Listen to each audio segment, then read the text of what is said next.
ఢిల్లీలోని కేంద్ర మంత్రి కిషన్ రెడ్డి అధికార నివాసంలో సంక్రాంతి సంబరాలు కనుల పండుగగా జరిగాయి. వేడుకలకు ముఖ్య అతిథిగా ప్రధానమంత్రి నరేంద్ర మోడీ హాజరయ్యారు.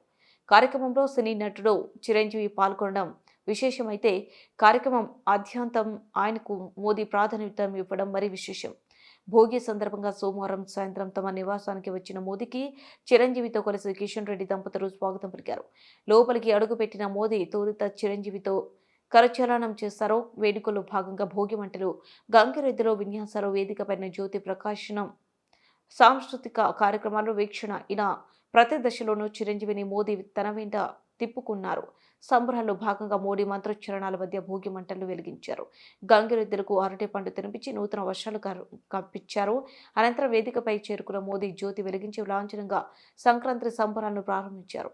ప్రధానితో పాటు Lok Sabha speaker Om Birla, Chiranjeevi, Kishan Reddy, doctor Nageswara Reddy, badminton క్రీడాకారిణి పివి సింధు వేదికపైకి చేరుకుని జ్యోతి ప్రకాశన కార్యక్రమంలో పాల్గొన్నారు.